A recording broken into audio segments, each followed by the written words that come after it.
Hey, DawgNation, it's Brandon Adams, the host of DawgNation Daily, the daily podcast for Georgia Bulldogs fans, presented by Marco's Pizza. Good to be back today, and frankly, in a better mood on the heels of the bad Zamir White news yesterday and kind of the tension that seemed to be boiling around that subject. It's kind of nice to sort of turn the page towards happier stuff here today. I think that's what we're going to start our show with. Pretty good piece of praise from Kirby Smart towards a couple of the incoming freshmen that I think the UGA fans are very excited to see at least a glimpse of here this upcoming season. We'll also talk some recruiting with Jeff Sentell as part of our Marlowe's Tavern Tell-All. I've got a huge announcement to make about how the DawgNation season kickoff on Thursday is getting bigger and better. In other words, I'm just really glad you're here for what I think is going to be a very fun show. In fact, DawgNation Daily, presented by Marco's Pizza, begins right now. From DawgNation.com, this is DawgNation Daily, the daily podcast for Georgia Bulldogs fans, presented by Marco's Pizza. Here's your host, Brandon Adams. Stick with me for a couple of minutes. Coming up then, I will give you some more news on how DawgNation season kickoff this Thursday at the Kroger and Cumming gets bigger and better. Really excited about that. Also, as I told our video audience a moment ago, I'm sort of excited today about turning the page off of, frankly, yesterday was kind of a gloomy show to do. You know, I mentioned this, I think, a day ago, that some shows are just more fun to do than others. Yesterday, not my favorite show to do. I don't like talking about injuries to five-star running backs, but I do like talking about elite players who have a chance to make big impacts on the upcoming season, or at least show you a glimpse of what they might be able to do in the upcoming season. And Kirby Smart, with some of the words that he said yesterday or on Saturday, kind of gives us a bit of a foreshadowing of that. I almost mentioned this on yesterday's show, but I didn't know on the heels of Zamir White's injury if people were even in the mood for any good news yesterday. I think today maybe they are. And let me start with this. Channing Tindall, Quay Walker, two big-time linebacker prospects. You know, that notion of the next great linebacker of Georgia, that's a question that gets asked a lot as we head into the 2018 season. Both Walker and Tindall in their own right have kind of been given that opportunity here. A lot of fans had that expectation on them, and they were both sort of high-profile recruitments, big winning battles for Georgia towards the end of the 2018 cycle. And on Saturday, Kirby Smart was asked, and I got to make sure I give the right context for this. He didn't sort of offer this up unsolicited, but he was sort of asked to sort of talk about how the interior linebacking core was playing out. He kind of gave, a lot of context about, it not being settled, that you still got a lot of competition going on with a lot of the veteran players that we know about and have kind of talked about a lot. But he did add this as an addendum, that two of the younger players who are still trying to learn their way and feel their way around this program, Channing Tindall, Quay Walker, guys we talked about a lot heading towards signing day, Kirby Smart has apparently seen some from them that makes the hype these guys receive when they committed and then signed with Georgia seems somewhat justified. Here is Kirby Smart with a little compliment the way of Quay Walker and Channing Tindall. If you're a UGA fan, you'll like this. I know this. The two young guys, they don't know what to do. They make busts, they make mistakes, but Channing Tindall and Quay Walker are fighting tooth and nail. Because number one, they can run, and they'll hit you. It's two qualities at linebacker. Can you run, and will you hit somebody? They have done that well in camp. They don't know our defense completely inside and out, but we're not looking at week one. We're looking at week 4, 5, and 6. Two young guys are really competing. I think that's a really fascinating clip from Kirby Smart, and not just because it kind of fuels the flame for what we want to do from time to time, which is hype up some of these incoming freshmen. I think Kirby Smart also gives you a little bit of a window into his thought process there in terms of what practice is like this time of year. Remember, Kirby has been very clear, and this has been true for years and years and years, that for him, it's not spend 5 or 6 weeks getting ready for week 1 or even week 2 versus South Carolina. It's spend this time working on yourself, getting better for the second half of the season, into the season, years to come. This is Georgia working on Georgia, not Georgia working on Austin Peay or South Carolina. And when he says that about Channing Tindall and Quay Walker there, that it's not just about getting these guys ready for day one, it's about maybe putting them in a position where they can flash in game 5 or game 6, something along those lines. I think that's pretty good stuff there from Kirby Smart on that when he talks with these two linebackers. I also love his description of, Tindall and Walker being guys who can run and hit. Obviously, that is that perfect prototype for a linebacker. You want that speed. You want that physicality, and for a lot of us, we thought we saw that from both these guys in high school, and it sounds like thus far Kirby Smart has also thought that he's seen that from them on the practice field, which is good news for UGA. And Kirby does give you the addendum there of hold on, giving them too much praise too soon because they don't know what they're doing yet, but ultimately, and we're all somewhat aware of this, even if we don't always articulate it quite this way, the knowing what to do is going to come later on. But the level of talent that both these guys have apparently flashed, that's the kind of thing that you can't develop over the course of 3 or 4 years. You can learn how to play, but what you can't have is the innate sort of God-given ability to kind of go out there and get it done. And if you've got that already, which Tindall and Walker seem to have, that's a step in the right direction for a UGA and a reason I believe why Georgia fans are probably going to be excited about seeing these guys on the football field contributing that linebacking core here this season. A little more insight from Kirby Smart on this subject. He actually kind of gave an interesting description of how both Walker and Tindall are being used in practice right now. Maybe a little different than it was when it first started a couple of weeks ago.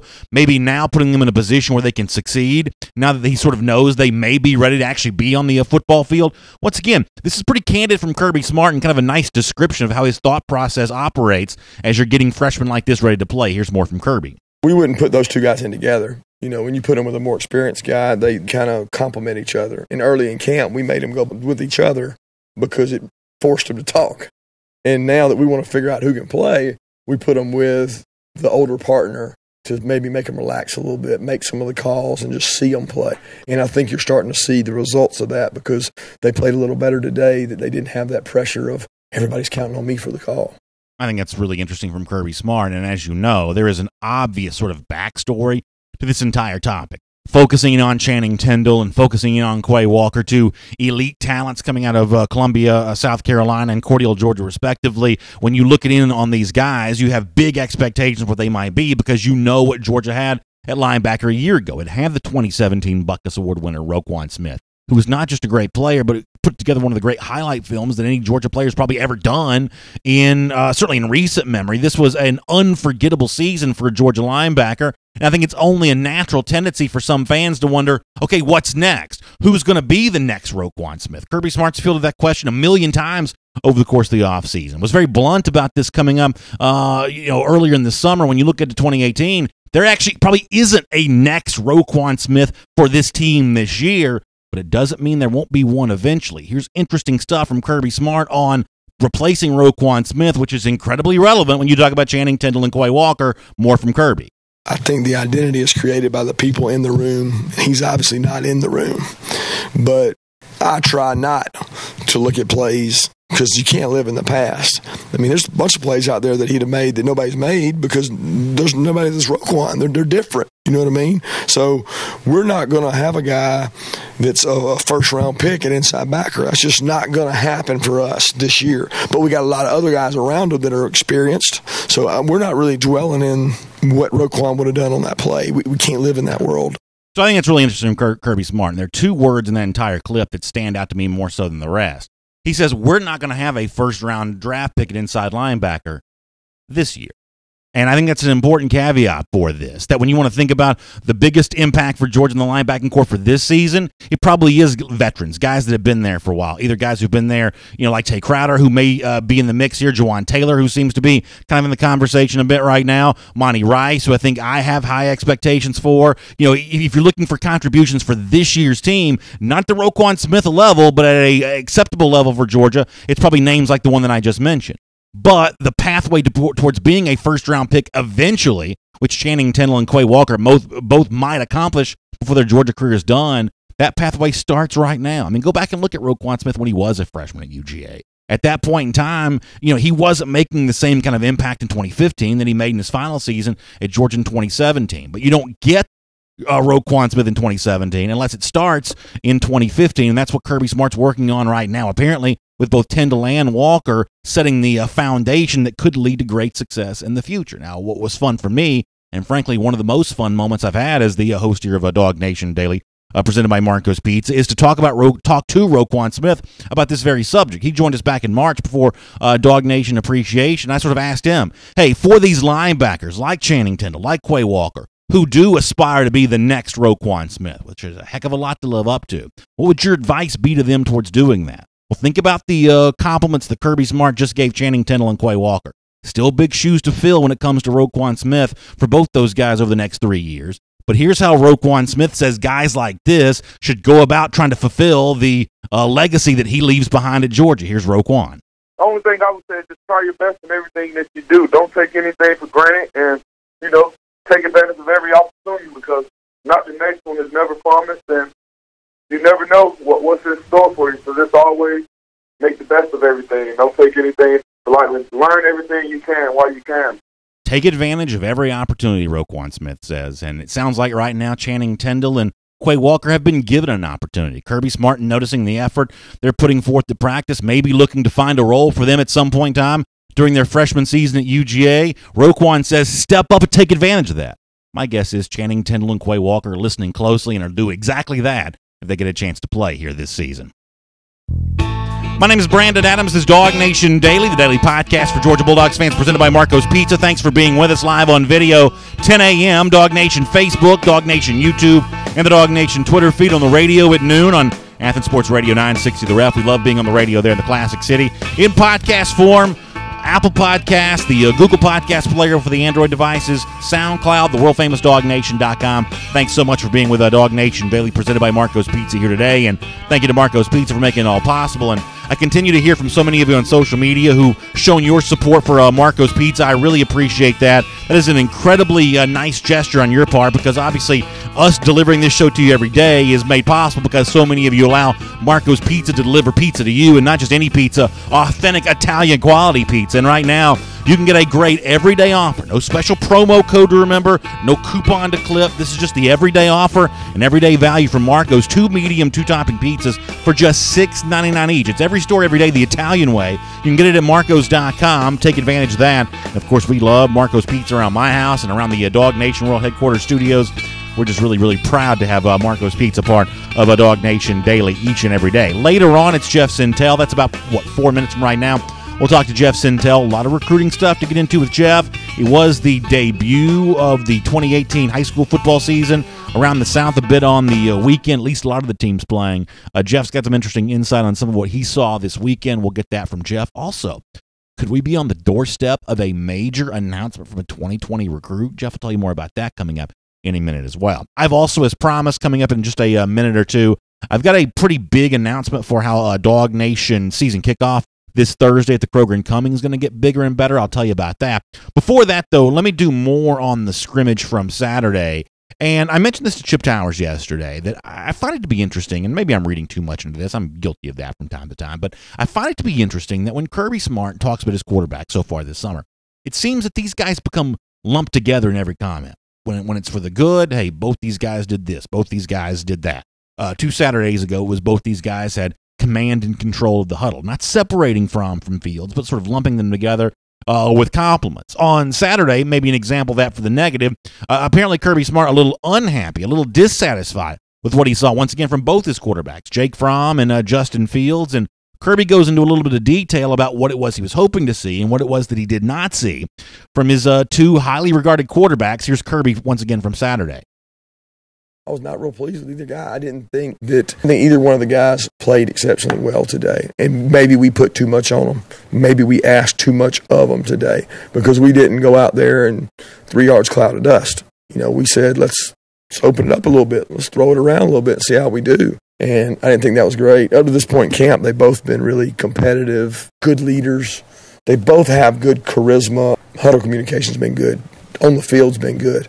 And that part's been pleasing for both of them. One of the things I get criticized for, and a lot of media people get criticized for from time to time, is, hey, you never played the game. You don't know what it's like to be on a college football field. And that's certainly true. But I did play enough athletics in high school and growing up to know this, that when the defense knows what's coming, they're going to step up and play that play. In fact, it was one of the great arguments that got retold to us at a DawgNation Appreciation from Sony Michel and Davin Bellamy, the arguments they used to get in when Sony felt like the Georgia defense was playing the play they were running during practice there that day. It's just a natural tendency. And Kirby Smart did talk a lot on Saturday when he met with the media about how they weren't trying to run the football very much. He said so much that it made evaluating the running game actually a little difficult to do because they were throwing the ball so much. Once the defense gets wind of that, they're going to be trying to jump routes and trying to do some of that kind of stuff. I won't pretend to know if that's why Kirby was left with maybe wanting a little bit more from both his quarterbacks, but I do think when a scrimmage is more imbalanced towards the pass than it would be in a regular game, I do think that it has to factor into this. But once again, I do find it kind of interesting that that Fromm and Field sort of lumped together here in terms of the evaluation from Kirby Smart. A little different take on that, though, from Chip Towers on yesterday's program. I will invite you to go back and listen to Monday's episode of DawgNation Daily if you missed it, because Chip really made no bones about the fact that right now, based on what he's hearing around Georgia practice, that this is Jake Fromm's team, that at least in the early going, this competition is going to be won by Jake Fromm. Doesn't mean we won't see a role for Justin Fields, but in terms of competing for the starting job, it sounds like Chip Towers believes that Jake Fromm's already got that wrapped up. You can hear that on Monday's episode of DawgNation Daily. All right, before I bring on Jeff Sintel, let me talk to you a little bit about what's going to happen this Thursday. It's August 23rd. That's this Thursday from 6 to 8 p.m. If you're in the Atlanta area, or if you can be in the Atlanta area for Thursday night, we'd love to have you come by and see us at the brand new Kroger Marketplace on Bethel View Road in Kroger. That's 5550 Bethel View Road in Kroger. We're going to be there from 6 to 8 p.m. It's our DawgNation season kickoff. It's one of the biggest events that we do around here. We've done it now. This will be, our fourth. Is that right? Maybe it's our third. No, it would be our fourth. Our fourth DawgNation season kickoff. It's going to be really, really fun. Really, really excited about it. Let me tell you two ways in which this has gotten even bigger since we first made the announcement. I can now tell you that Chip Towers and Mike Griffith are both going to be on hand as well. So that special off-air conversation, that Q&A where we sort of talk about stuff that's maybe not fit for print or not fit for broadcast on a DawgNation Daily, both Mike Griffith and Chip Towers will be a part of that. You get a chance to say hello to them on a Thursday night. And we've told you T-shirt giveaway. What I can now confirm is, and I sort of floated this as a trial balloon the other day, some of the very popular DawgNation Retaliation T-shirts that many of you have been saying, how can I get my hands on? We're going to give away some of these DawgNation Retaliation T-shirts this Thursday for our DawgNation season kickoff. So please make plans to be there. If you want a free T-shirt, that's a great chance to get one. We'd love to see you this Thursday at Kroger Incoming on Bethel View Road, starting at 6 p.m. A lot of fun. And speaking of fun, let's have some fun right now with Jeff Sintel. It's our Marlowe's Tavern Tell-All. Good to have you with us here today on DawgNation Daily. From Athens and across the SEC or wherever the recruiting trail may lead, here's a DawgNation.com insider. All right, we'll say hello to Jeff Sintel. Actually, we don't have Jeff Sintel ready to go yet. We'll get Jeff back here in just a moment. We'll probably fire up the music again when Jeff joins us, just to sort of keep it traditional, so the podcast audience, the radio audience, kind of get what they want out of that. But we'll look forward to getting Jeff Sintel here in just a minute. While I'm doing that, I'll say hello to you and get some of your comments here on some of the stuff that's going on. And I'd love to hear from you for those of you who are planning on being with us on Thursday for the DawgNation season kickoff. Love to hear from you and talk to you about that if you're planning on being there with us for that. Also, don't forget, speaking of Jeff Sintel, you can be with us for our DawgNation Before the Hedges recruiting show presented by Kroger. If you like the recruiting talk you get from Jeff here every single Tuesday and Friday on DawgNation Daily, you'll love Before the Hedges presented by Kroger. You can get some of that from him coming up on Wednesday at 3 p.m. It's every Wednesday at 3 p.m. on the DawgNation video channels. So we'll get Jeff here on the phone in just a moment. We'll take some of your comments while we're waiting on Jeff for that. And certainly, as I said, look forward to seeing you at the DawgNation season kickoff on Thursday if you can be there and be with us. In fact, I look forward to reading your comments on that. Look forward to having Jeff Sintel right now. He is ready to go. So let's get ready to crank up our Marlowe's Tavern Tell-All. We'll have more of your comments coming up. Have no fear about that. But for now, you love it on Tuesdays. It's Jeff Sintel. Let's enjoy it right now here on DawgNation Daily. From Athens and across the SEC or wherever the recruiting trail may lead, here's a DawgNation.com insider. I love Tuesdays because it means the Marlowe's Tavern Tell-All right here on a DawgNation Daily. That means recruiting talk with Jeff Sintel. And Jeff, the 2020 class seems to be a big topic of conversation. We'll obviously do a lot of that over the course of our time here together today, and we certainly appreciate your time. Hope you're doing well today. Hey, Brandon, man, I'm great. Hope everybody out in DawgNation land are doing splendid today. And hey, new feature alert, we just dropped a cover 4. That's our first installment of one of those. And you get to find out who Big Bad Brandon Adams thinks will be Georgia's most improved player for 2018. Ooh, is that the topic for today on DawgNation.com? We should explain to people what this is. Jeff had a great content idea. It's basically Jeff, me, Mike, and Chip all kind of weighing in very short on a topic of interest. And today we're talking about most improved player. Is that what it is, Jeff? Yeah, it is. I think the culture of improvement, practices, August grinds are really important right now. So, with that kind of tone across every football team in the land, I thought a staff opinion maybe about 4 takes about who we all think will be the most improved Georgia Bulldogs for 2018. And lo and behold, variance is a great thing. We came up with 4 different examples. That's really fun to read, Jeff. I know people will love seeing that at DawgNation. I was looking at the DawgNation forum the other day. I guess this would have been yesterday, and there was a topic that came up, and you dropped kind of an interesting piece of information in there talking about Justin Rogers, the elite 2020 offensive lineman from Michigan who Georgia sort of battled Ohio State over. I know Rogers also had kind of a provocative tweet where he seemed to tease his own commitment announcement coming soon, and it sounds like you think that could come sooner rather than later here. This is a guy that you wrote about the other day. He certainly had very glowing things to say about UGA. What is kind of the latest here between Georgia's relationship with this very impressive interior offensive lineman for the 2020 class? Yeah, Brandon, let me just kind of go at this kind of the way we should here. Maybe one day we'll have a camera filming you in the studio, so maybe we can see your jaw drop on certain points. But I'm going to say the following with a dollop of caution here. Look back to the 2019 class. A lot of people thought that this would be the granddaddy of them all for Georgia's signing classes so far into Kirby Smart. Well, there's been some different evaluations. Some 2019 in-state prospects kind of flattened out and didn't kind of get better every day in that kind of culture of constant improvement. But I'm going to start my thoughts on 2020 with this. There's the consideration for 2020 if these players remain on their current cycles of improvement and growth. I do feel that this one, the 2020 class, will be the one when everybody's sitting around the tailgate in 2024 or whatever. I think that will be the one everyone really talks about. And I know that that's a really weighty topic considering Georgia just signed 7 5-stars in 2018. But I'm talking about receivers, quarterbacks, running backs, chiefly offensive and defensive lines. Look in the state of Georgia for 2020, no less. There's already 5 5-stars for Georgia in the state of Georgia in the class of 2020. Justin Rogers out of Michigan is an out-of-state 5-star, the nation's #1 offensive guard for 2020. He's been at Georgia several times. It was interesting how we were able to kind of open up the door a little bit on his recruiting over the last 3 or 4 months. I think most of the industry has pointed towards him favoring Ohio State. When I spoke to him after the reveal, which was a great trip for Justin Rogers at the reveal, he stated that Georgia is his leader over Ohio State, and it's basically been that way for a matter of months, kind of after his trip to Athens, Georgia for G-Day. And now the tweet is another breadcrumb on his recruiting trail, I might add, and he does feel like that commitment is coming soon. And Brandon, there's some speculation about, is he talking about an All-American game? Is he talking about a commitment to his school? Is he talking about swearing off peanut butter and jelly sandwiches?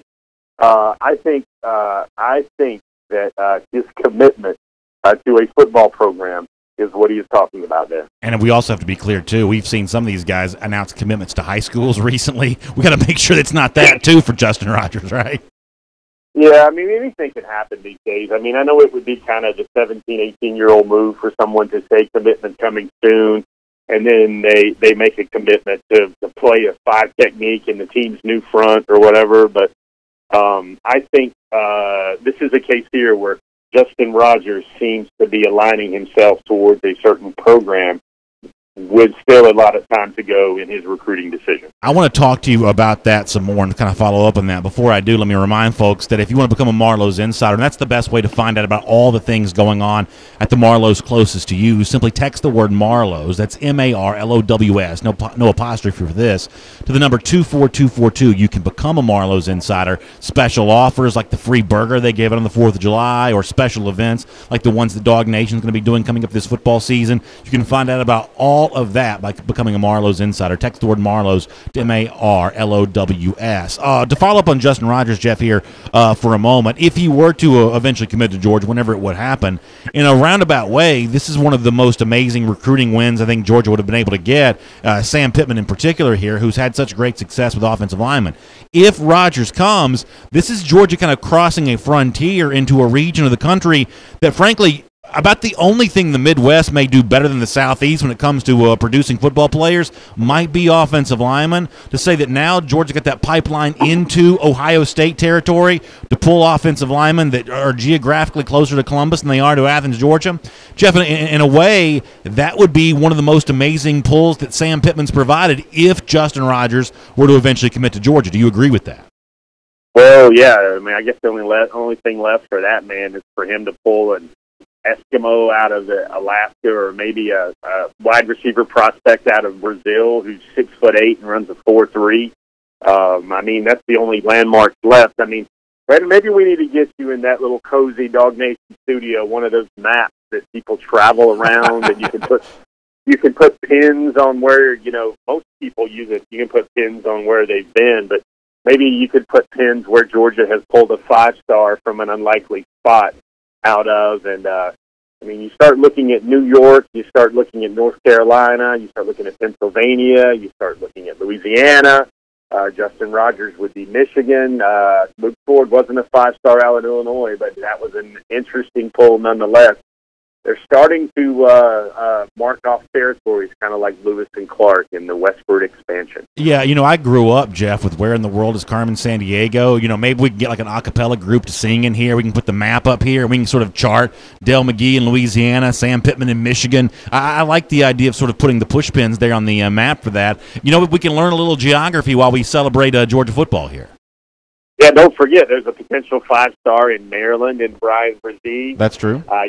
You keep going up and down the list, and there's 5-stars in Texas. There's 5-stars in Florida. 5-star in Alabama, that might be the most impressive one, and that's just a border state.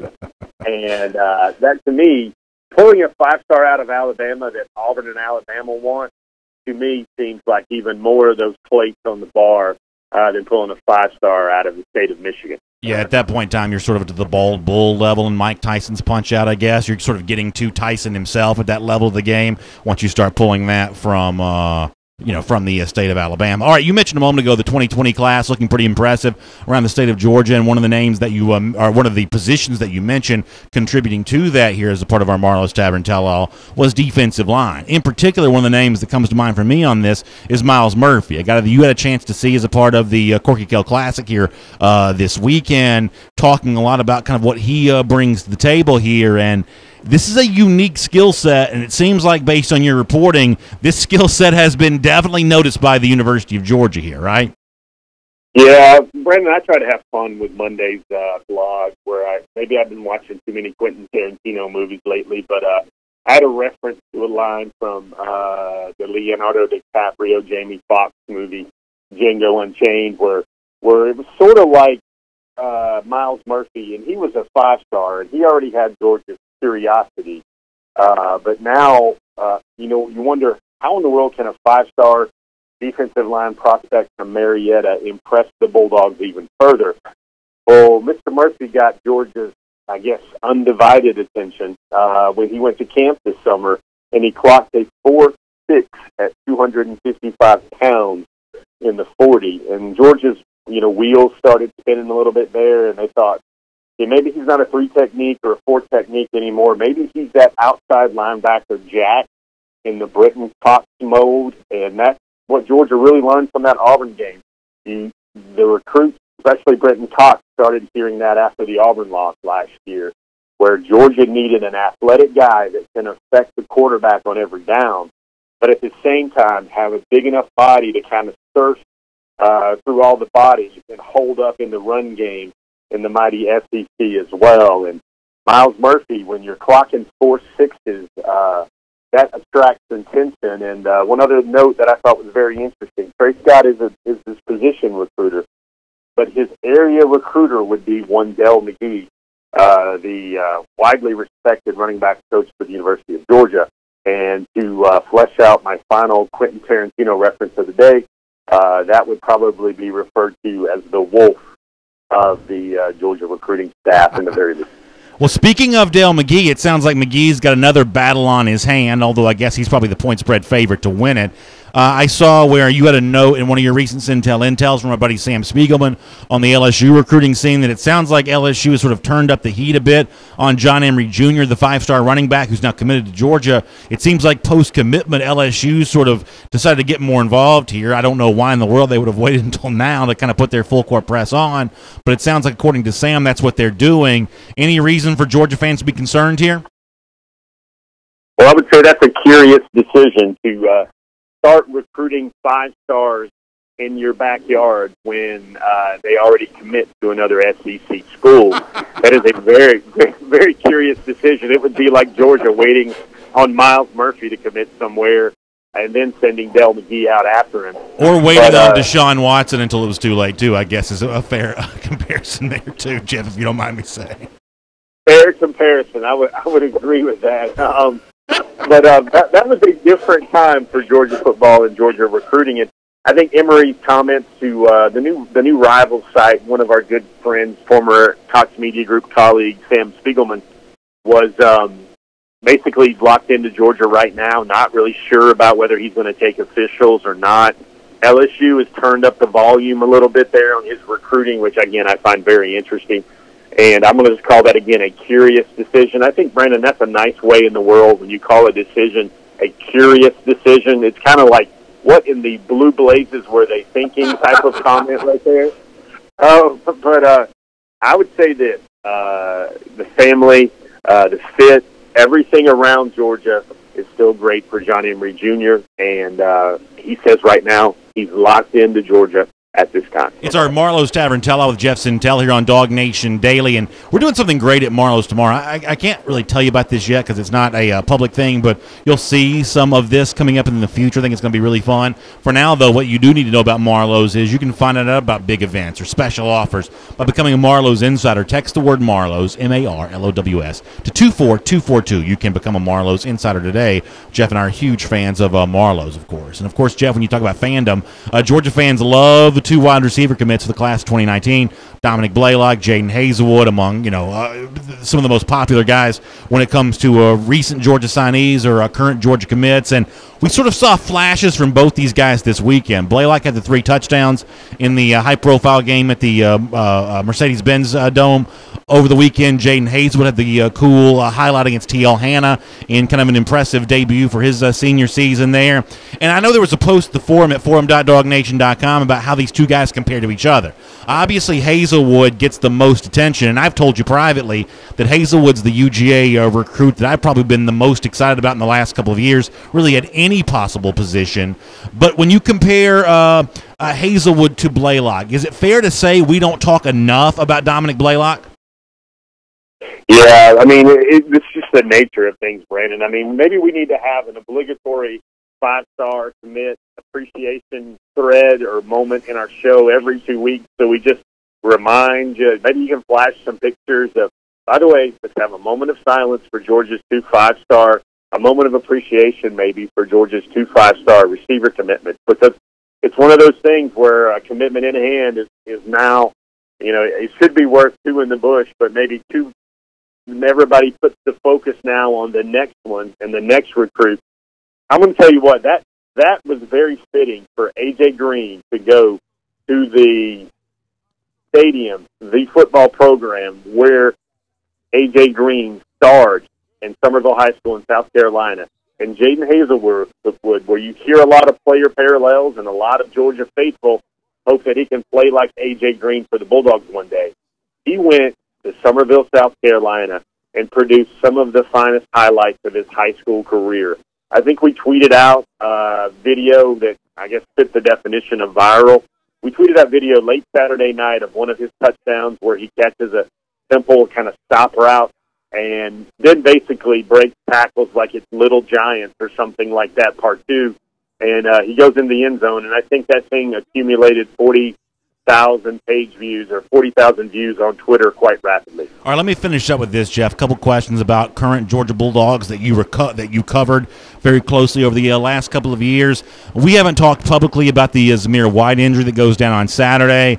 I know you're close to the White family. Any thoughts about White personally here, and also about how Georgia sort of bounces back from this with the running back depth that it has remaining now that we won't get to see Zamir White here in 2018? Yeah, I think that's one of those, if you know that family, you know the circumstances, you know what he is, I guess the community and the upbringing and what he has ran toward with his college football career. And you just scratch your head and you just think sometimes the world just doesn't spin the way it should. I think Zamir White has tremendous God-given gifts, and I think this is a moment again for him to stop, assess, and realize that he's still quite blessed in this life. This is a chance for him to, whatever mental barriers might exist with the old me, whatever great start he can get on producing his education. I think this is a very telling maturity point for Zamir, where he can realize that, yes, he has the ability to become one of the very best backs in college football, but that football and that carrying that football can only last so long. And I think it is a very important point for a lot of recruits, no matter how high they are, no matter how lofty everyone is talking about them. There are some humbling moments that come with the game of football. Injuries happen. It is a physical sport, except in the NFL, I guess. And these things are part of the game. And, I feel Zamir is still going to be a very special back for the University of Georgia. He just won't hit the field now until 2019. Yeah, that's well said, Jeff. We appreciate that. Let me do one final thing here. And I started the show with this today, Jeff. And listen, I'm going to take debate on this kind of thing every time. Kirby Smart on Saturday is talking about Quay Walker and Channing Tindall being freshman linebackers who can run and hit. And he's seen them flash a little bit like during UGA practice. A guy like me, Jeff, as you know, can't help but be sort of intrigued by that and start to wonder what they may look like in glimpses this year, in larger roles, maybe in 2019 and 2020. You know Walker well, you know Tindall well. What do you think about both what Kirby Smart had to say on Saturday and also just the overall role that you think these guys will eventually fill at UGA at that linebacker spot, which was obviously made famous by Roquan Smith a year ago? Yeah, you mentioned Roquan. That's the name that kind of goes through my mind a little bit. Just maybe fire up the vault, maybe fire up some of your DVR highlights of Georgia football and try to watch what Roquan looked like in his first year on campus. Remember, he didn't grab an immediate starting spot. Special teams used for him as well, and even maybe the beginning of his sophomore year, maybe that North Carolina game. I think those are maybe the arcs that these young players can get to early on in their Georgia career. Channing Tindall is a very intelligent young man. They are fast. They are very fast. And I tell you what, Brandon, every college coach in the country would rather look at those two gentlemen and say, you know what, I just got to coach them up. We just got to get them ready so they can play fast. They would take that challenge because those two guys can do things not very many linebackers in college football can do. All right, before I let you go, are we allowed to talk about what we're doing tonight, Jeff? Yeah, I think so. Yeah, it's all good, Brandon. You can spill the beans on that one, sir. So you and I are going to be in Augusta tonight for the Bulldog Club meeting there. I think former UGA great Matt Stinchcomb also going to be on hand as well. This is going to be a fun time to hang out with some UGA fans. So any Georgia fans there at the Georgia border there on the east side, we'd love to have you come see us in Augusta tonight, right? Yeah, I think it's going to be the annual Augusta Bulldog Club meeting. I mean, that's the cradle of a lot of great Georgia fans and players. I think Garrison Hurst was honored last year. Matt Stinchcomb is going to be honored this year. We're going to come out there. We're going to hang out, have a good time. Augusta was one of my early stomping grounds as a Cub reporter, and I always do like getting back to the CSRA. So if you guys are anywhere near Washington Road tonight, come out. Hang around some DawgNation people, hang around Brandon Adams, and we'll talk about Georgia football a little bit, and it'll be a good time. Yeah, let me just tell you, I've been with Jeff in Augusta before. He is treated like a modern-day Bobby Jones when he's walking around there in Augusta. So it's always kind of nice to even be within, a wingman for Jeff on a trip like that. But we are looking forward to that. And, of course, Jeff, we appreciate you being a part of our Marlowe's Tavern Tell-All. One more time before we let you go, I'll remind folks, become a Marlowe's Insider. Find out when DawgNation is going to be at Marlowe's again. Text the word Marlowe's, M-A-R-L-O-W-S, to 24242 today. Jeff, we appreciate the intel and the so-called tell-all here as a part of our Marlowe's Tavern Tell-All. We'll see you tonight in Augusta and see you soon here on DawgNation Daily as well. right, guys. Have yourself a good week. Good stuff from Jeff Sintel. Let's take a look around the rest of the league. This is SEC Through. All right, really fun from Jeff Sintel here, and looking forward to being at the Augusta Bulldog Club tonight. I always like stuff like this. These Bulldog Club meetings are always kind of a really nice reminder that you're getting very close to the start of the season. I love to see a room filled with red and black, and it'll be a great time to do that in Augusta here this evening. Really, really looking forward to that.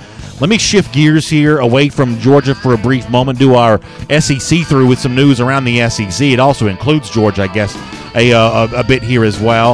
AP preseason poll comes out yesterday. There are a number of teams from the SEC in there. Let me also correct myself on my graphic. I typed this wrong this morning. Georgia's actually number 3 in the AP poll, preseason poll, but there are 5 SEC teams that do make the preseason poll here. In fact, let me show you these 5 teams here from the SEC that do make the preseason poll. Alabama does come in at number 1 here. Georgia comes in at number 3. Auburn at number 9. So you get the 3 SEC teams there in the top 10. Mississippi State comes in at 18. And LSU sort of just makes the top 25 there at number 25. And on LSU here for a moment, it really does, even on the heels of the scrimmage for LSU maybe not being that impressive for Joe Burrow over the weekend. The closer you get to that October road game in LSU, the more I do think this is a tough one for Georgia. I think it's arguably the toughest game on the entire schedule. I don't know what LSU's record overall is going to be. They begin the year in pretty difficult fashion. Miami, then Auburn, before you even get to the game against Georgia there in Baton Rouge. But the preseason ranking for LSU, another reminder that expectations are going into Death Valley will be a bit of a challenge there for UGA. I've told you before, I don't have a dog in this fight, but I am not as impressed with Mississippi State as some of the poll voters are. I am not going to buy a whole bunch of stock in a first-year coach like Joe Moorhead in a league like the SEC. Even for a guy like Kirby Smart, who looks like one of the nation's best coaches now, after one season, there was arguably room to doubt Kirby Smart. I think the first-year coaches just face a very difficult job in this league, and I don't think that Joe Moorhead's any better position to do that than Kirby Smart was in 2016. I like the Mississippi State defensive line.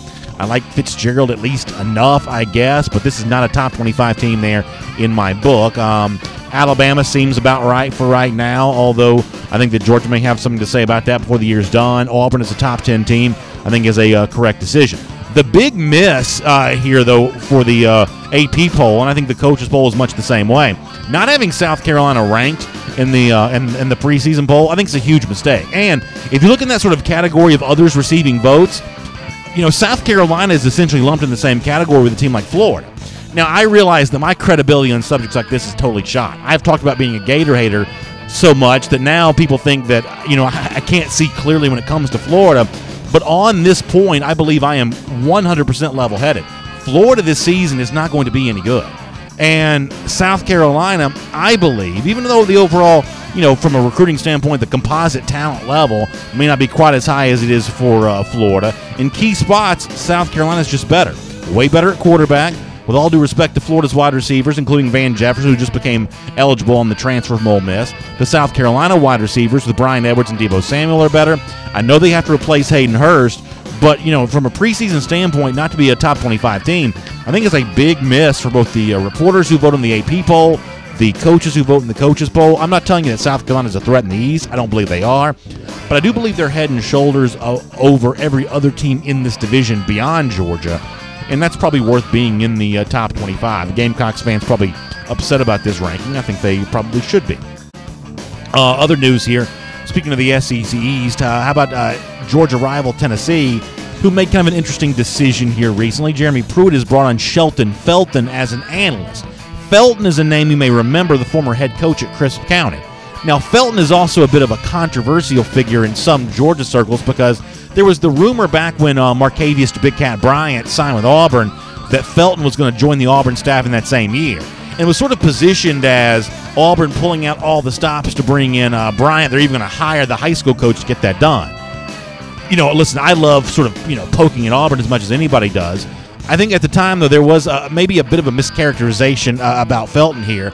Felton seemingly by a number of staffs has been considered to be a college coaching prospect. And just because you have a connection to whether it be Quay Walker last year or Marcavius Bryant this year, or 2 years ago, maybe even Jamie Robinson to a certain point, although Robinson just transferred to Lee County. When you've got that, when you've got those connections, that doesn't disqualify you from also being a coaching prospect. I believe that Felton has been most recently at UT Chattanooga, so he's been in the college game now for a minute. But this is a guy that's probably a bit of a prospect. He's probably going to be a good recruiter. I'm sure he'll lean on his high school ties to do that. But I sort of view this as a shrewd move by Pruitt as opposed to anything sort of controversial or hey, what's going on here? I think that Pruitt is using that analyst role the way that smart coaches do, which is to put prospects on there who may have future roles in the coaching industry, and I think Jeremy Pruitt's doing that right there. Couple other quick notes. Let me do these quickly. I saw where Alabama, in addition to sort of participating in this ESPN sort of all-access series, is also now doing a documentary with CBS celebrating its national championship game. Man, the media availability that Alabama sort of acquiesced to here really speaks to a program that's sort of worried about how it's perceived on the heels of not being number one in recruiting for 2018. You are seeing a lot of the Crimson Tide on TV lately. I do not believe that is a coincidence. Also, one final story, and I'll do this kind of quick. I think it's kind of funny. I saw this on Twitter. Some guy was talking about what Dan Mullen had said about his quarterbacks, how they graded. Of course, we know that Florida's looking for a quarterback right now. You'll be happy to note that according to Dan Mullen, most recently they sort of graded at champion status for how they performed during practice. More than a few people noting that, kind of a reminder of Butch Jones' champion of life statement from a couple of years ago. Mullen does seem to be veering in that territory a bit, which for Florida fans will not be good news. We'll make that your SEC through. And here on DawgNation Daily, presented by Marco's Pizza, one of the things we've been doing now every day for the last few days, speaking of Florida and Tennessee, those teams in the SEC East, how Georgia will own the East here again this season. It's presented by Georgia's own credit union. The next guy to help Georgia get that done is wide receiver Terry Godwin. Let's find out more about him right now.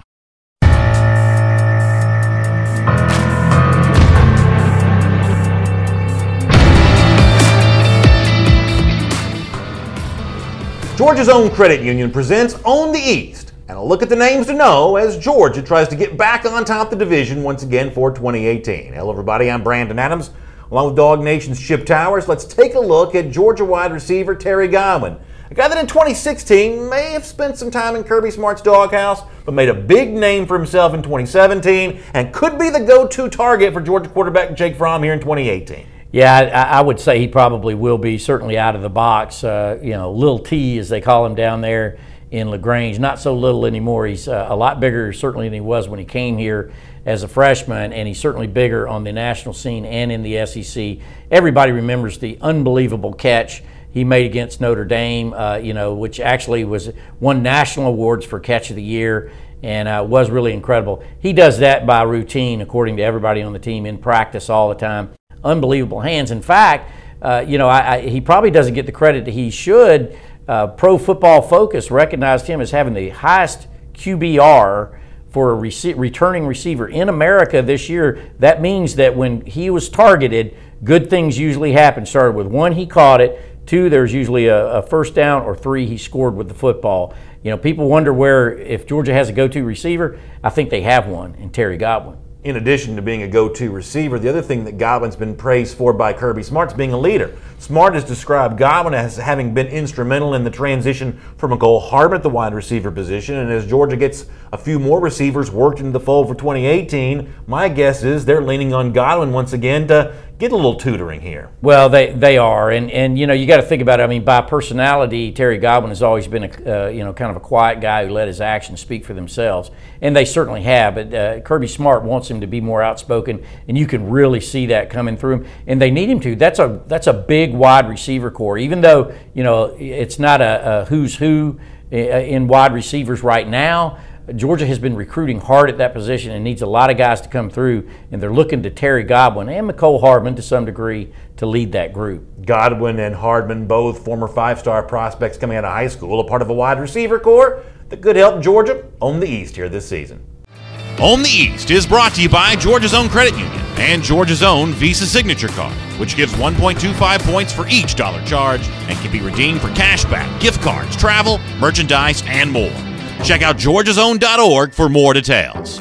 Of course, Terry Godwin, one of those nagging injuries for Georgia. We know he's battled a bit of a knee injury since practice began. But when he is back 100% healthy, and I believe he will be, I'm sure by the start of the season, he will be that big-time contributor for Georgia in that wide receiver core this season.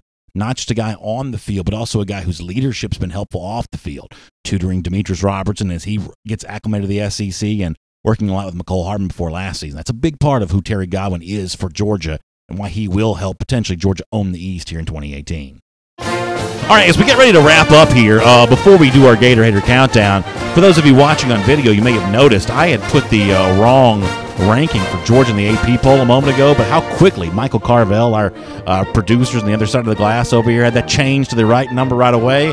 That's the crack staff we have working here on a DawgNation daily every single day, and I certainly appreciate that because, listen, it takes a village to keep me from looking like a fool, either behind this microphone or behind these cameras each and every day, so we certainly appreciate that. And something else we appreciate around here, Gator haters. We think the good Georgia fans are Gator haters first and foremost, and we think that 67 days from right now, Georgia goes back to Jacksonville and beats those champions at quarterback and whatever else Florida throws at the Dogs. We think UGA will be ready for another victory against Florida. It's our Gator Hater Countdown right here on DawgNation Daily, presented by Marco's Pizza. Also, wild ride for UGA recruiting in basketball. They get a couple top 100 commits yesterday, then one maybe backs off. Tom Crean doing work, but basketball recruiting's tough. We'll see you tomorrow on DawgNation Daily. And on video, we squeeze a bunch of stuff in there at the end. Did y'all see the Crean story? So it's Jaquan Walton and Kyle Sturdivant. Sturdivant's from Norcross High School. And I guess there was some talk this morning that maybe Sturdivant, after committing to UJ last night, may be backing off on that. The truth is I've only been sort of tangentially even aware of this story. But that's kind of a wild deal to follow there. But I guess the one thing you do like is the fact that Georgia's even in the mix for recruits like this in basketball would seem to be a little bit of a difference from the previous era where that kind of stuff just did not happen enough. So Crean working hard here, but basketball recruiting not easy on that. All right, we got some time for some comments. I'm assuming you want to talk about something beyond basketball recruiting, so we'll do that. Amani Moon says the sound bites have been louder than the other stuff. That's probably because I've been recording those too loud. I'll stop recording those quite so loud, Amani. Thanks for the heads up on that. We appreciate your feedback. Wayne Folan says Georgia Clemson the national championship. That would certainly be something to see, and that's certainly a possibility. And if it goes down, that'll be a real challenge for sure. Drew Dotson says, just moved from Athens to Atlanta. Hope to attend a DawgNation event at Marlowe sometime this season. Drew, we'd love to see you for that. Also, we'd love to see you this Thursday for our DawgNation season kickoff at the Kroger Marketplace, at the Crowbar right there in Cumming. We call it the Crowbar. That's kind of the name that some of the customers gave it. It's a bar in the middle of Kroger. Believe it or not, they've got one of those. It's a really cool event, a place where you can sort of settle in, have yourself a little happy hour cocktail starting at 6 p.m. and relax, talk a little Georgia football. I'll be there. Jeff Sintel, Chip Towers, Mike Griffith, we're all on hand. I'm going to give away some DawgNation Retaliation t-shirts. I've got some On the East t-shirts as well. It's going to be a big, big night on Thursday. Really looking forward to that. So, Drew, we'd love to see you if you can come out there. And welcome to Atlanta. I'm sure you loved Athens. I think Atlanta will treat you well, too. Miriam Martin Corbin with some compliments for the staff. We appreciate that. Miriam, looking forward to seeing y'all on that first game there for the tailgate some of y'all put together. I'm going to stop by and say hello. Really excited about that. Josh Hill says, I'm a dog through and through. Who cares that ESPN ignores us? When we dethrone Alabama, that's when we take over. And I kind of agree with Josh on that. And the comparison I made before is, y'all know that I grew up a huge professional wrestling fan, still a pro wrestling fan, really. And in pro wrestling, the storyline is, that the champion has the advantage, that if the champion loses by disqualification, he retains the championship. If he loses by countout, he retains the championship. You've got to pin the champion to get the belt. And like a lot of things in pro wrestling, this is sort of pretty good advice for life as well, that there is sort of a built-in advantage to being the champion. Alabama's the reigning national champion. That means that CBS will do a documentary on Alabama, and ESPN will do an all-access series. And that attention makes it easier for Alabama to win with recruits. And before, Alabama could get recruits without having to sort of agree to do a lot of this kind of stuff, especially the ESPN stuff that's sort of all over the place these days. Alabama could agree not to do this because they didn't need that. Now, with Georgia rising the way that it has, and probably Clemson to a degree here too, in the same geographic region as Alabama, all of a sudden Alabama needs a little more media attention. And because they are the champions, because Nick Saban is the big brand, because this is sort of a bold print name in college football, the networks will give it to them, and this is why you got to beat the man to be the man. And that's exactly what Georgia's going to try to do. Good comment, Josh. Let me get some more comments here. Mike Mazzell, though, says that a lot of that talk on TV has been about Clemson, Alabama. Yeah, I mean, I'm not going to lie to you. I feel like there's a little less talk about Georgia than seems warranted. You know, it seems like Georgia's worth a little more of that. I kind of pin this on, there's no specific bias against Georgia that I know of. But I do think the national media is just not quite aware of, we talked about Channing Tindall and Quay Walker at the top of the show. Those are household names now to Georgia fans, especially people that listen and watch the show every single day. But, Kirk Street does not know who they are. Paul Feinbaum may not know who Channing Tindall and Quay Walker are yet. These are guys who haven't played yet.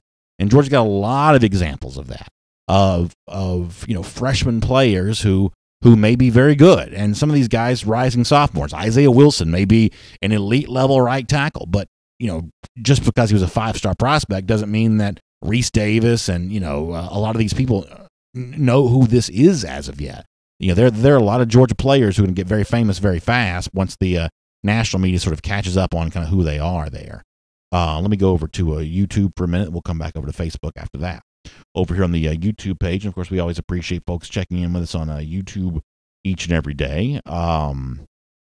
Let's pull those up. Yeah, here we go. Keegan Montgomery says, "Hey, BA, Keegan Montgomery, says we need an event near LaGrange. Yeah, I'd love to be over there on the west side at some point in time. That'd be great." Arlen Block says to someone, a blind squirrel, to keep bumping comments about the T-shirts. I knew the T-shirt thing was going to be controversial, that we're going to give away some of these in person on Thursday, because for those of you that don't live in Atlanta, that's not good news. We are going to keep some of these for people that all right, so here's Blind Squirrel's comment. He says, would love to see BA send some retaliation T-shirts, some of our dogs serving overseas, support our troops. Blind Squirrel, that's actually a really good idea. We've got a great crop of DawgNation daily listeners and viewers that have sort of let us know that they do sort of take us around the world, no matter where they happen to be stationed. I think that's a really good idea. We need to try to figure out a way to make that happen. Absolutely. That'd be worth every penny we would spend shipping them over there, because we want to show support for the people who've worked so hard to keep America free. I think it's a great idea, Blind Squirrel. And thanks for those of you who brought that comment to my attention. Let me look into seeing how exactly we would do that. Let me get a few more here. 98 Sports Talk says, will we see Justin Fields versus Austin Peay? That's a great question. My assumption is yes. Now, I think there's also, the chance that it's a big blowout game. I don't think that Fields is going to redshirt. I think he's going to play in more than 4 games this season. The new redshirt rule, I don't think applies to him. I think that he's going to play, in just about every single game. And I think that the real question becomes, does he play in kind of blowout scenarios, or does he play in moments in which the game is still contested? My guess is, and if I had to guess, this is what I would say, that we'll see Justin Fields in the first half versus Austin Peay. I think it's a foregone conclusion that he plays in the second half. Will we see him in the first half? I believe that we probably will. And, beyond that, I think it'll be determined by how Fromm's playing, how Fields is playing. But I believe we'll see Fields in the first half versus Austin Peay. In fact, I'm going to go on record as saying that I believe that Justin Fields will also play in the first half against South Carolina as well. Now, beyond that, I think it's a wait-and-see approach. But I think that's what it's going to be. Big Dog 95 says, how many games am I going to be at this season? Well, right now, I guess I'm scheduled to be at 10. We'll be at all the home games. We've got a great, a group of events taking place around UJ home games this year with our post-game show, which I can't wait to tell you more about. It's getting bigger and better this season. We've got some great pre-game coverage we're going to be doing. We're going to tell you about that. It's going to be really fun. We'll be at all the UJ home games. We've also got an announcement coming. I'm not cleared to tell you about it, but an announcement coming for the LSU game in October. Can't wait to tell you about that.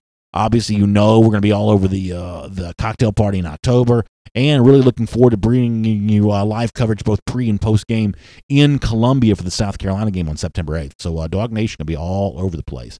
I am not going to the Kentucky game. I'm not going to the Missouri game, but Chip Towers, Mike Griffith will be on hand for that. Oh, good. Michael Morrow's coming to the event at the Crowbar on Thursday. Michael, I can't wait to see you there. That's awesome. Really appreciate that, Michael. That is really, really, really good news. T. Sherrod Jr. on YouTube says would love to see more Big Ten teams on our schedule. I'd like to see that as well. I think that'd be a lot of fun. I also know there was some online chatter recently about maybe Georgia working on a series with Texas. I'd love to go to Austin there as well.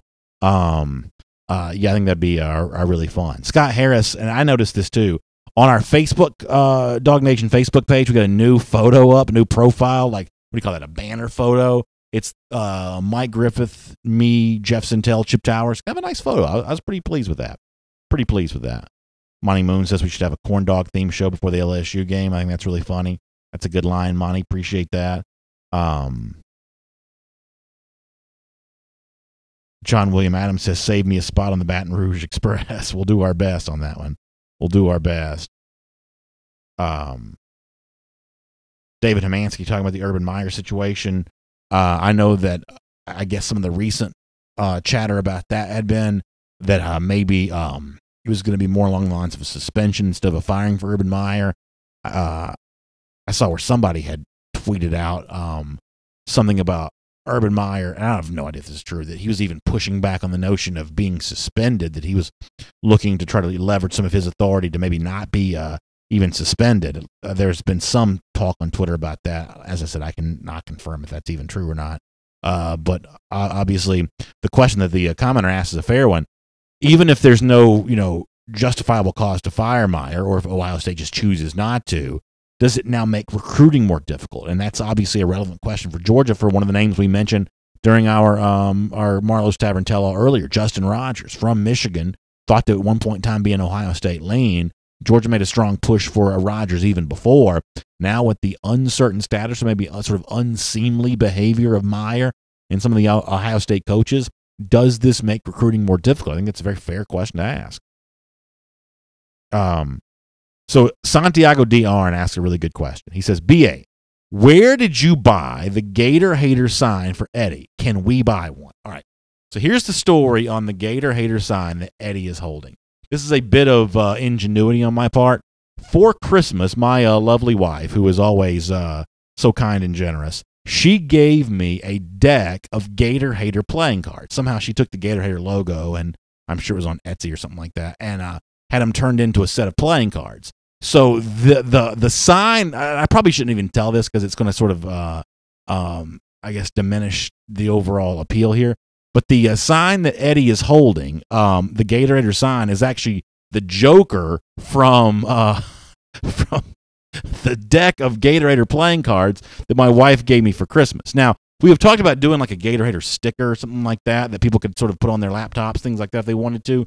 We may do that, but this is where the Gator Hater sign came from. It is a Joker from the deck of Gator Hater playing cards that my wife gave me for Christmas. So that is the story on that. And I probably maybe shouldn't have even told that, but that is kind of where that came from. Randy Hall says that Jamari Salyer is the next Larry Allen, which if you remember those Cowboys offensive lines from the 90s, you know what a tremendous compliment that is. All right, so we got to go. Really good stuff. Looking forward to being in Augusta tonight for the Bulldog Club. Can't wait to show you what we're doing at Marlowe's tomorrow. That's going to be a lot of fun.